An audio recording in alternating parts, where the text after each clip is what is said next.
Hey everyone, how's it going? It's Russell here, and everyone is talking about the tripling of a tax happening right here in Canada, as well as the passing of a bill which will bring a $500 one-time payment to up to 11.6 million Canadians. So we're going to go over both of those things in today's video so you can get all the details you need.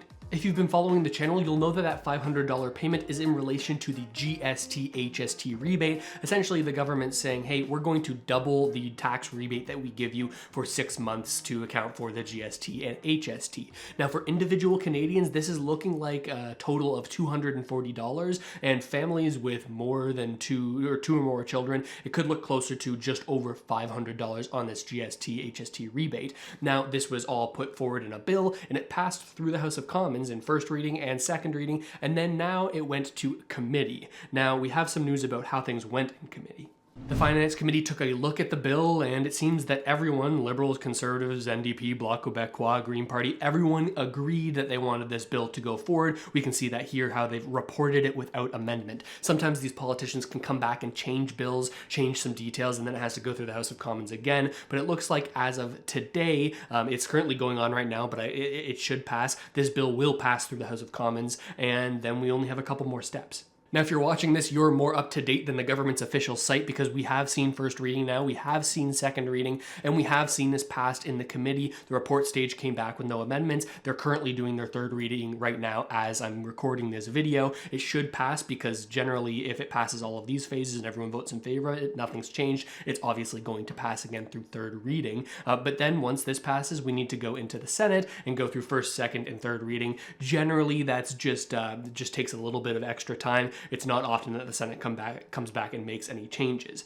But now that we know that this bill actually is going to pass, we need to talk about the actual timeline. How many people is this going to help? And is it even enough to make a dent in the higher cost of living Canadians are seeing? And that's exactly what the NDP Member of Parliament Peter Julian asked Chrystia Freeland in a recent Finance Committee hearing. What does the Finance Committee and the House have to do now to ensure the timelines are kept so that people will actually see this benefit at a time when they really need to have the additional money in their home? The faster we move at committee, in the House of Commons, in the Senate, the more quickly CRA can get the payments to Canadians. CRA, we're a rule of law country.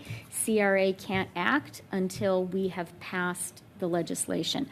I would like to get these payments to Canadians as quickly as possible. So we don't get any dates or deadlines as to when this money could actually be entering Canadians' accounts because Chrystia Freeland here says, well, we need to pass this first before the CRA, which is the agency that's going to be managing this money going out, can act. We need to pass it here and the Senate needs to pass it before they can even get started on that. However, it is likely that it'll be quicker than the way that they set up things like the CERB and the CRA and all of that new infrastructure to get payments out to Canadians because we already have a functioning GST, HST list of individuals who should be receiving this, so it's likely that this would go quicker than other situations. Now, when it comes to when the money's actually going to hit people's accounts, again, we don't know. It's going to be when the CRA comes out with it, but we could see that this is going to be retroactive to October this month. We're in the start of October now.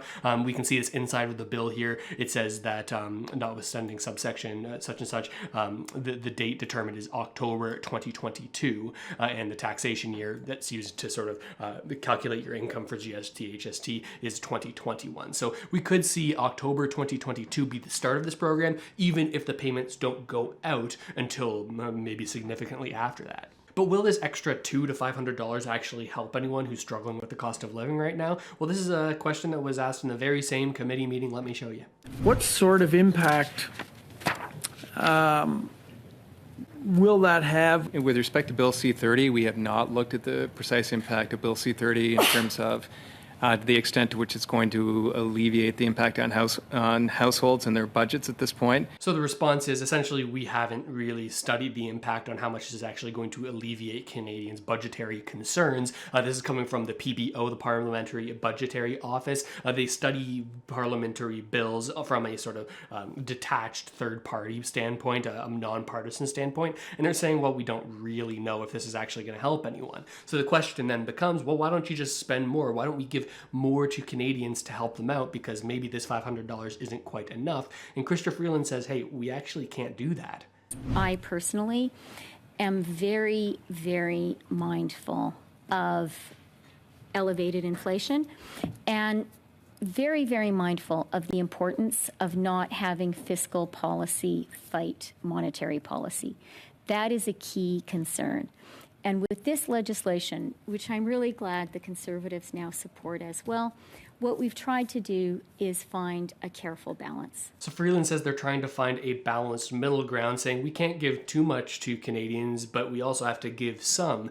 She says that if they were to give too much, like reinstating the CERB program or giving some sort of UBI program, well, that could add to inflation. More government spending means more money in the economy, more demand for goods, and inflation right now is very high in Canada. And in fact, the Bank of Canada, who's controlling monetary policy in Canada, well, they're actively trying to fight that inflation right now by raising interest rates, which makes it hard on many Canadians in different ways. So Chrystia Freeland is saying we can't have monetary policy fighting fiscal policy, fiscal being what Chrystia Freeland and the Liberal government is implementing through their policy versus what the Bank of Canada is doing. If they were to spend a bunch more, it'd be adding to inflation, which the Bank of Canada is trying to fight. So she's saying we can't have these two things at odds, because if inflation gets worse, even though the Bank of Canada is fighting it, people's inflation expectations will go up even more, which causes in turn more and more inflation, because people say, I'm going to spend my money now quickly because I know that things are going to be more expensive in the future, which just makes them more expensive in the future, if you know what I mean. And this is what everyone is talking about, the cost of living. What is the solution? There's a lot of problems here, and there's a lot of opinions on how we can solve it.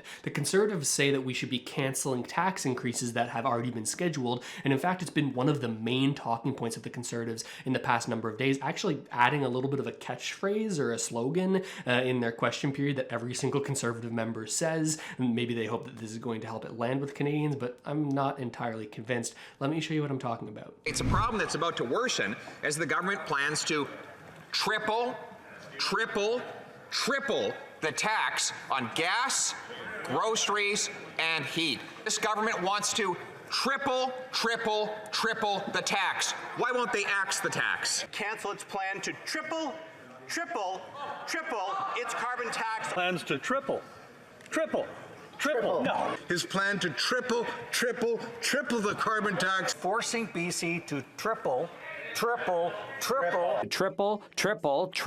the carbon tax. So obviously they're not in favor of the increase of the carbon tax, which is coming down the pipeline as of January this year. And there are some real reasons that they should be concerned about it. But first we have to talk about this triple slogan. It feels like the Conservatives all went to their caucus meeting and someone said, hey, we need to say this meme. We need to make this triple tax thing a meme. We need to say it so many times that Canadians who are only watching from the sidelines and aren't really involved in the nuance of these discussions will just think, tax increase, tripling, bad, Liberals bad. I think that the Conservatives could take a more tactful approach, actually talking about the things that are actually wrong with the carbon tax, or at least from certain points of views, but instead they go with this very simple carbon tax bad, triple tax bad, with no nuance here. And I think that's a little bit frustrating. Canadians aren't as dumb as maybe they think. But despite this relative blundering Conservative messaging, in my opinion, there are some real reasons that we should take a closer look at the carbon tax and why maybe it doesn't make as much sense, at least in its current iteration.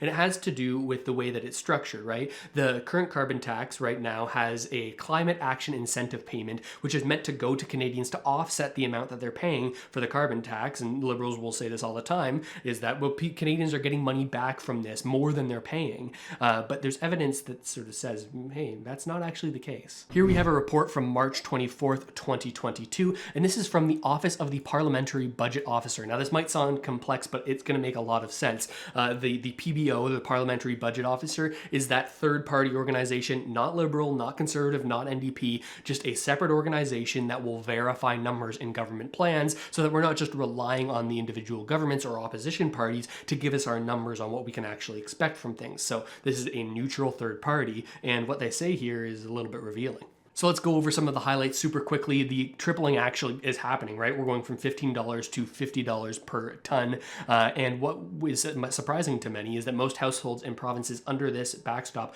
will see a net loss from this plan, saying that the climate action incentive payments that each household receives will actually, in most cases, not be more than they're paying for this, the price on carbon here, both through direct carbon pricing as well as the ways that they have to pay pay it through other products and services. And I think it says it even better right here, saying that is the costs that individuals face, including the federal carbon levy, higher GST as a result of a higher cost of goods as a result of the carbon tax, and lower incomes will exceed the climate action incentive rebate they receive. And it's not just the conservatives bashing this carbon plan, as oftentimes the media portrays it, that conservatives are against it. It's actually also the NDP. They're not in favor of the plan in the way that it's currently worked out right now. Let me show you a clip from this NDP member of parliament and we'll go into more detail. But this Prime Minister has missed every single climate target. He's shown no vision for the incredible potential of a clean energy economy. So my question to the Environment Minister is, will this government put the necessary money on the table to create a clean energy future for Canadian workers and their families? So the point he's making is that every climate target that the Prime Minister has sort of agreed to, he hasn't actually hit. The government hasn't hit it over the past number of years. So he's saying, well, why are we looking at this program and expecting it to do any better? It's not enough. And there are certain studies that would say the same thing here, right? We'll go into some of the specifics on this chart. It's super easy to understand. Right here, this black line is the historical average in terms of emissions in Canada. And here we can sort of see the projection here for the current policies and actions, and it seems like we're going to stay in this critically insufficient zone with the current policies that have been implemented. They say here that if everything that has been planned, the planned policies, goes into effect, well, we would decline a little bit, but we'd still be considered highly insufficient. So with all of this said, with this current plan working the way it does, most Canadians paying more into it than they're actually receiving from those incentive payments, and it's seeming to not work incredibly well here, there is reason to criticize and to sort of critique this raising of the carbon tax and the questioning whether or not there should be an entirely new plan altogether. So as always, things are not as black and white as certain MPs would want you to believe, or maybe even certain news broadcasts would want you to believe. There's obviously a lot of nuance here, and I'm curious what your thoughts are on everything. What do you think about this GST, HST rebate doubling, that sort of $200 to $500? Is it enough? Is it not enough? Do you sort of understand why there can't be more spending because we create more inflation, or do you think that that's not the right way to think about things? As well as this sort of tripling of the carbon tax from 15 tons to 50 tons, or $50 per ton. What do you think about that? Do you think that we need an entirely new climate plan, or do you think we should just stop thinking about it for now? I'm curious what you think. Let me know down in the comments below. I read every single one and try to get back to as many as I possibly can. Also, if you've made it this far, check out the links in the description where you can sign up for Wealthsimple to either buy cryptocurrency or invest in stocks, and you can get a free $50 when you fund your account there. And a quick message for people who make it all the way to the end of this video: you might see a few less videos from me over the next little while. I'm taking a little vacation here for 3 weeks starting next Monday. I might, if something critical pops up, hop in and make a quick video just from my mobile phone because I'll be doing a little bit of traveling. But if you're wondering where I am, there's your response. So with all that said, thanks so much for watching, everyone. Really hope this video has helped you out at least a little bit, and I'll see you next time.